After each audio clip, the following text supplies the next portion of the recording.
invite Jeff? Invite Jeff. So good to see you. God, You I too. feel like it's been like the ESPYs, maybe. It was the Marker, ESPYs. Derek Jeter. Yeah. So this was 2014. I know. You've been avoiding me. Yeah, definitely. Absolutely. You ready? Okay. Yeah.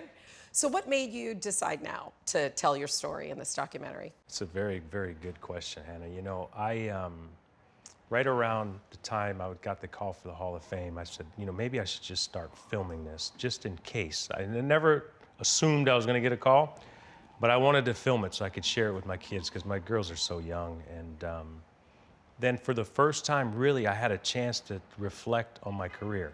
Because during my career, it was always, what's next, what's next, what's next? And I guess that's a character flaw of mine, but I decided I wanted to reflect on my career. So I don't know if you'd ever know if the time is right, but it seemed to me I was ready to do it, and I didn't know what I was getting myself into, but I'm glad I did it. You didn't know what you were getting yourself into? How? There's a lot of things that you forget. You know, a lot of things that you forget. We talked about this. I mean, I sat down for over 30 hours and, you know, talked about my career from 1992 up until this past year. So I forget things that happened 2 weeks ago. And now I got to think back and tell stories from a long, long time ago. But it was a fun exercise to go through.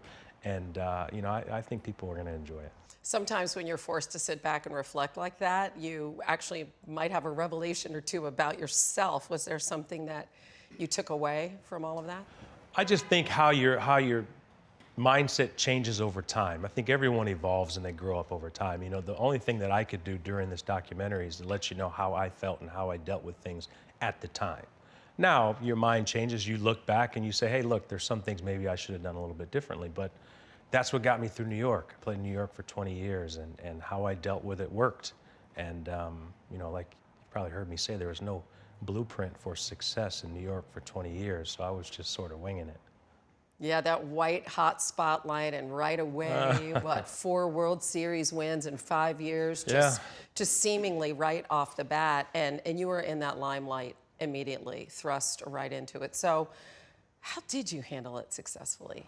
Well, I think it starts with the people you have around you, you know, and having priorities. And my number one priority was what we did on the field and was winning. So I never let anything get in the way of that. Now, I had my fair share of fun, right? Everyone did. I mean, 20 years old, I was in New York. Like you said, we won 4 World Series my first 5 years. And, you know, we were the toast of the town. So, yeah, there was a lot of fun in there as well. But nothing ever came in the way of trying to win. Playing in a Game 7, what was your mentality? Absolute same it was in Game 1, in Game 1 of the season.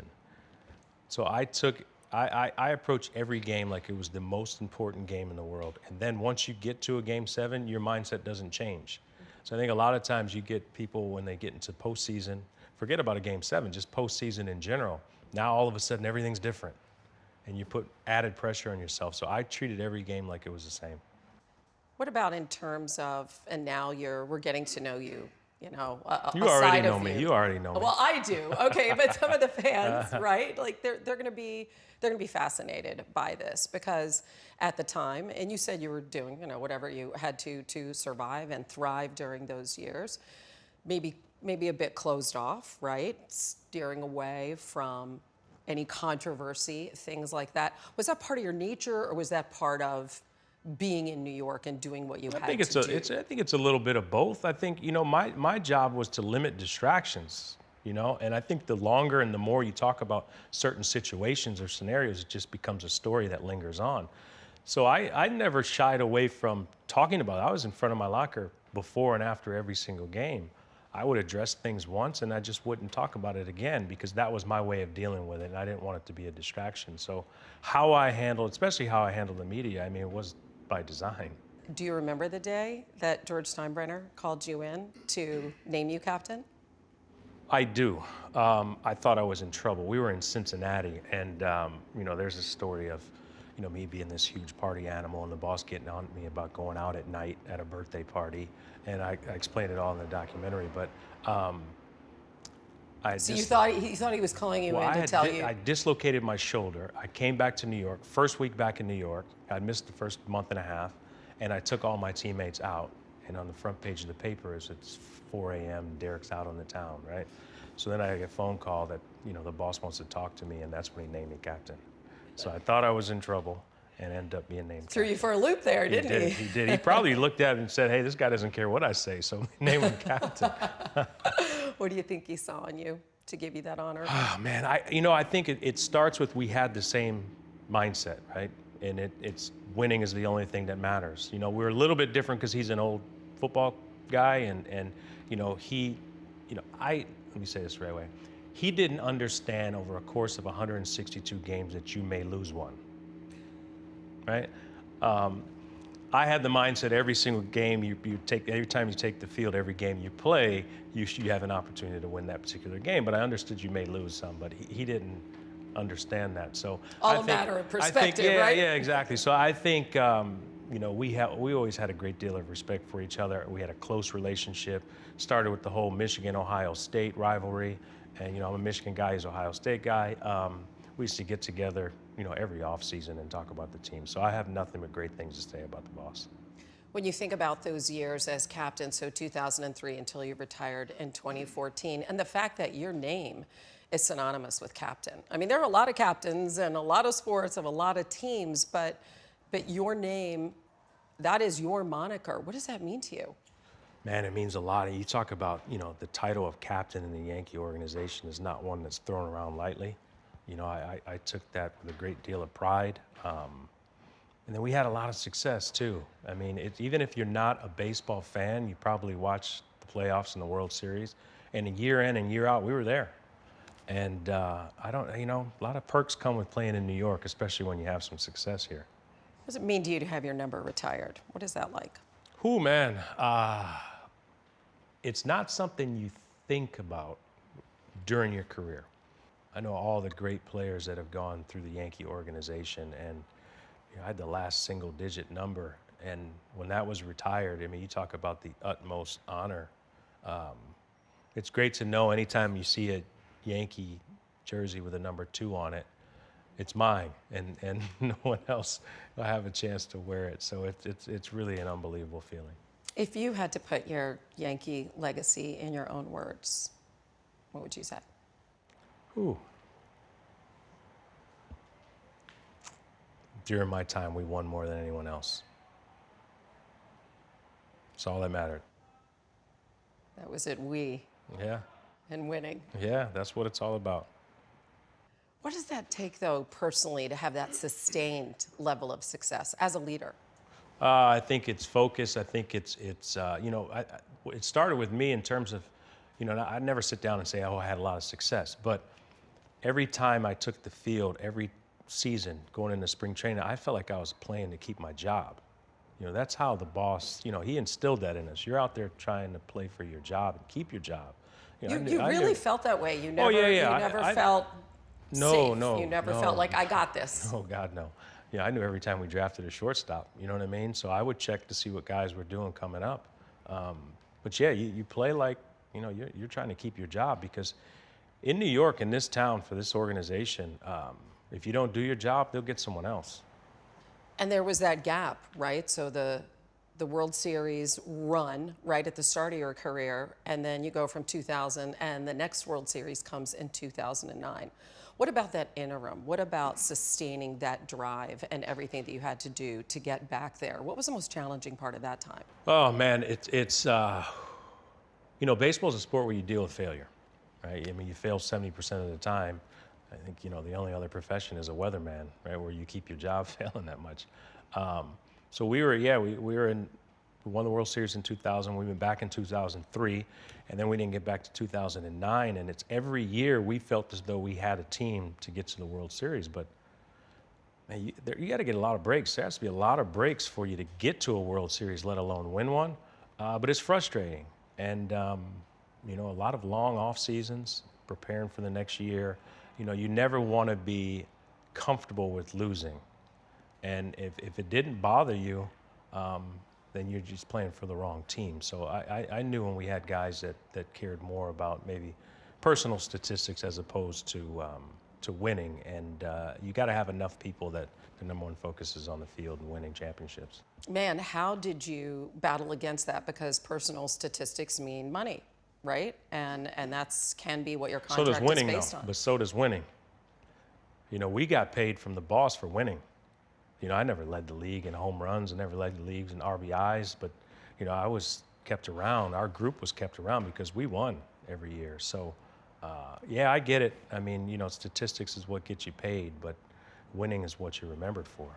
How do you combat against that as a leader in a sport where, you know, numbers are so paramount? How do you get everybody else to buy in to the way that you're thinking? Yeah, well, I mean, look, the better numbers that individuals put up, the better your team's going to be. But the thing that bothered me was when players would put up statistics or have great games, we'd lose, and they have a smile on their face and everything's fine. But I have nothing to complain about. I played on some great teams. I mean, obviously we won 5 times, but we had teams that I felt as though were capable of winning, but it just didn't happen. So we didn't have too many of those guys that were strictly focused on individual statistics. So I was spoiled in that sense. But then also we had a lot of leaders on our team that were there for a long time. And if you have enough people pulling in the same direction, you know, everyone else follows. Do you still follow the team closely? I get a chance to do now a little bit more than when I was working down in Miami. They have a great team this year, it looks like. So, you know, they have, right now, it looks like they have as good of an opportunity as anyone. But like I said, you got to get hot at the right time. Is there a particular player that has caught your eye or your imagination? Well, I think everyone watches what Aaron does.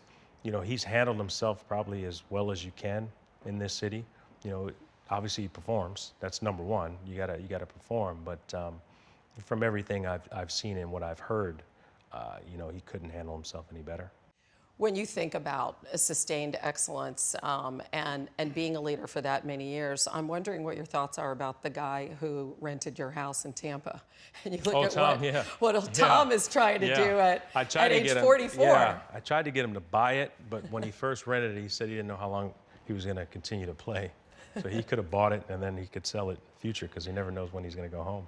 44 going for an 8th championship. Yeah, he's fun to watch. Michigan guy. So, you know, I followed Tom from his Ann Arbor days. So, yeah, it's been fun to watch. That's right. What do you think that it takes to still be a leader for that amount of time? Well, one, you have to perform. And I think when you perform, people ultimately look at you as being a leader. You know, Tom doesn't make excuses, right? What's one thing you don't want to say or have a leader that makes excuses. And then you also don't have to talk about being a leader. You know, I think, you know, you want people to respect you, and I think if they respect you enough, then ultimately they may follow. Tom seemed to get a lot more fun when he left New England and went to Tampa, kind of let Got in my loose. house, yeah. See, Got your house. No, got in my house. See, Right. Once you get in my house, you have more fun. See. Oh, is it like the Jeter vibe in there? Is that the? Yeah, I'm that's gonna the take thing? credit for it. Yeah. So I'll take that credit was for it. That was it. It was It my wasn't house. leaving the Patriots. No, I was getting in my house. Yeah. It was the spirit of Derek Jeter.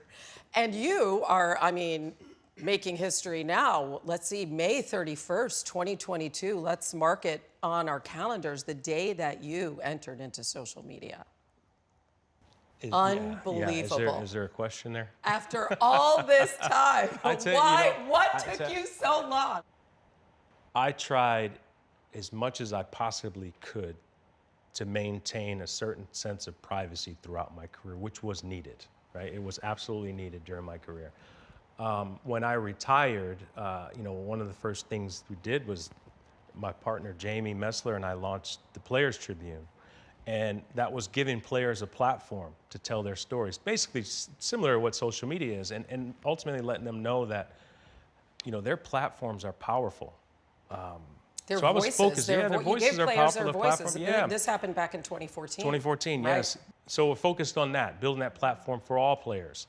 And then, you know, got down to Miami. I had my head down, focused day to day, and people have been trying to get me to start social media for a long time. And ultimately I said, hey, look, might as well use the platform that I have and share some exciting projects that I have coming, some of the good work I'm doing with my foundation and some of the great partnerships that I have, and you know, just see a different side of me, I guess, so to speak. So I guess I ran out of excuses. Your bio says sleep-deprived dad of 3 girls. It's pretty much describes your life these days, Yeah, right? it does. Yes, yes. Almost 5, 3.5, and 6 months. So, we were talking about doing this interview and all the distractions. It's all white noise to me because I just hear yelling and screaming and crying all the time. So, yeah, I do not sleep much at all. And I think a large part of that is due to the 3 girls. Are there certain books that you read with your kids or songs? Any Man, favorites? Man, Encanto soundtrack is big in my house right now. Yes, and Frozen. I've seen Frozen 100 times. 100. Literally, Frozen and Frozen 2. Yeah. Wow. Yep. Know all the words to the songs. Well, I'm not going to tell you I do because you asked me to sing it, but No, I would not do that to you. I do. Yeah, I do would know. not. Yeah, I would my not. God, yes. So yeah, Encanto and Frozen. I don't think you're alone in that regard. I know, right? They were able to be at your Hall of Fame ceremony. You said one of the reasons you wanted to do this project is so they'll have some frame of reference later, Yeah. right? What do you want them to know or really appreciate about your career? Yeah, I think it's just in terms of having a dream big, because I think you probably ask most professional athletes, I mean, not all of them, you ask most professional athletes, when they were growing up, they probably dreamt of being a professional athlete, and people keep telling them you can't do it, right? Yeah, same thing happened when I was growing up. It's teachers telling my parents, you need to put real thoughts in your kid's head. He's never going to make it to, play shortstop for the New York Yankees. That's all I ever wanted to do. So I just want my girls to just understand that like I said before, I found something that I was passionate about, right? And I worked harder than everyone else, or just as hard as everyone else, as anyone else. And I didn't make any excuses, and I was going to do whatever it took in order to reach my dream. And I want them to understand that journey, right? And that you're going to fail along the way. I had a lot of failures, coming up through the minor leagues and even playing here in New York. I mean, you have times when you fail, but everyone fails. Any successful person, it's like one of the first things I ask people that have been very successful in their profession is, tell me your biggest failure and how did you overcome it? Because no matter who you are, you've had to deal with it. Okay, so you just set me up there. Okay. Tell me your biggest failure and how you overcame it. My biggest failure, I grew up in Kalamazoo, Michigan, which is a small town, and it's really not, at least at the time, wasn't a hotbed for baseball players, right? Usually the better players in high school come from warm weather climates, whether it's California or Texas or Florida. And so I basically, throughout Little League and high school, hadn't really struggled, right? And when I signed professionally, being completely overmatched and not knowing, failing for the first time, and you feel as though everyone's looking at you. So I think learning to deal with failure, especially in this sport, which everyone's going to have to deal with it at some point, but being completely overmatched was something that I had to overcome early in my career. Yeah, I mean, you came in 17 years old and struggled for a bit, Bad, right? yeah. We don't have to talk about it. I spent 30 hours talking about my Oh, struggles. you did. So We're good. Just watch the don't have to talk anymore film. about my struggles. Watch the film. I try to forget about my struggles now. How did you deal with scrutiny and with everything that you were doing, sort of being dissected, and even dealing with just the fans themselves and some of the kinds of things that you would hear at times? Scrutiny, criticism, I could care less. That's just how I dealt with it. I could care less what you say or what you think. I know what's true. And that's how I looked at it. I mean, if you paid attention to, that's why it's, I have the utmost respect for a lot of athletes now playing in the social media world.